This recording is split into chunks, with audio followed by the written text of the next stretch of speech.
the stage. Yeah, what is missing here?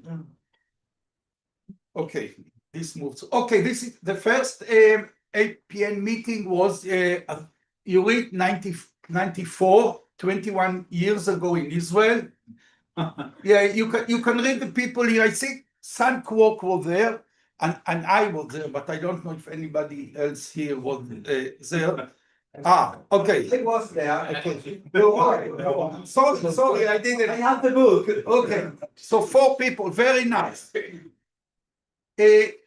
So the second one was at MIT, Joel Kastner organizing, but I don't have the picture. Joel is here. Yeah. Do you have the picture? You should send it to me if you have. I don't know if you made the picture then. I don't remember. Another one was organized by Bruce Balik a few years later, and this is in La Palma, organized by Romano Corradi, who does now politics of science or science of politics, I don't know yet. And you see this, the picture of the participants. Albert Zilstra organized the next one in Manchester, and then in Mexico was organized another one. And on Hong Kong, the last one we really met on site, organized by Quentin Parker in Hong Kong. And yes, and there was one electronic one which we did not. I mean, we did not have it on site. It was organized also by Martin by online. So this is the 9th meeting. So why I think this series is important? I think it is important because there is what I call culture of a committee, of a community, culture of a field. And culture is very important. It is important in setting what is relevant physics, what are the relevant processes, but it has a huge disadvantage, which it is that it makes us conservative.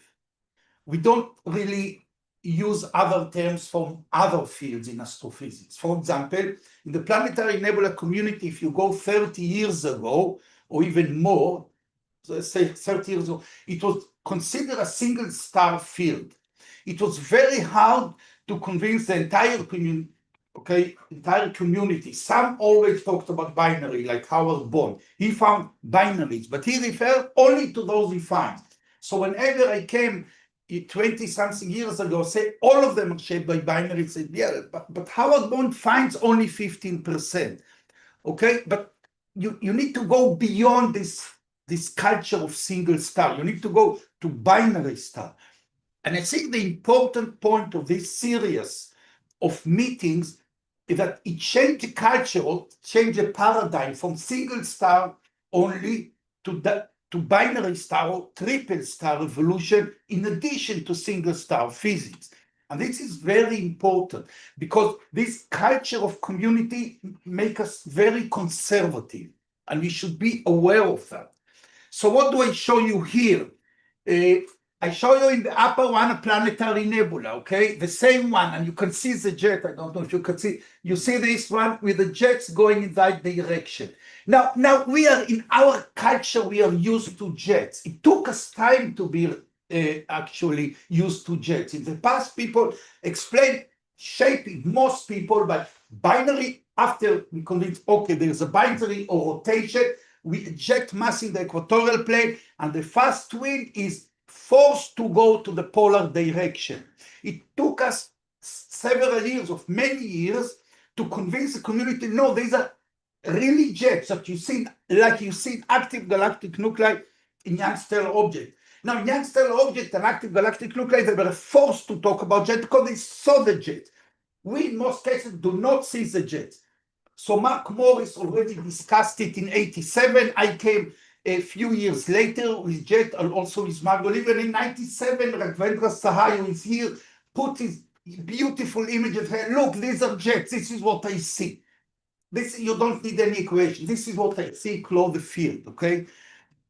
But now, if you go to this object, this is a supernova remnant. You see the same structure. Oh, look at the structure. You see the arcs here, 2 pairs of arcs, like the arcs here that you see. You see the arcs. I cannot convince them. the supernova community of massive star that collapse supernova, the laser jet, I cannot convince them. I don't know what they see here. I don't know. Okay, so this is a culture. Here again, you see Raghvendra Sahai. Whenever you see two pairs, he make lines.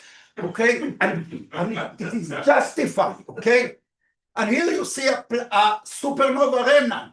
You see the same pairs. You see ears here and here. Other people make the lines. They make lines, but they don't call it points in time. Cannot convince them. These are jets.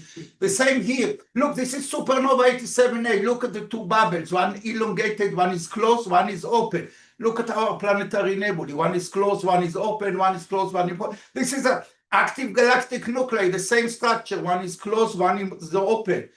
Okay, here, this is my summary. It's very simple. It's a culture, and I think the series of meeting of the asymmetrical planetary nebulae help changing what you call change a paradigm, but it is, in my eyes, it is deeper than the paradigm of binary. You see, it's a culture. How do we refer to the important physical processes? So the culture of the communities, they are all in developing theories and models and in guiding observations and their analysis. So I think the APS series made this distinguish. And again, here you see a planetary nebula, and Lopez et al. They see two pairs of jets, and you see the rims here. This is a supernova remnant. I cannot convince the supernova remnant community these are jets. I simply cannot.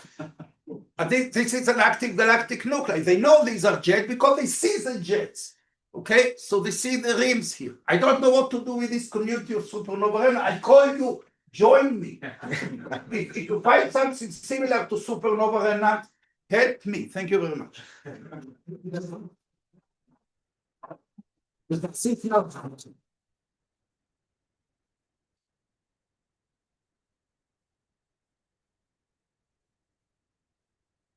Thank you very much.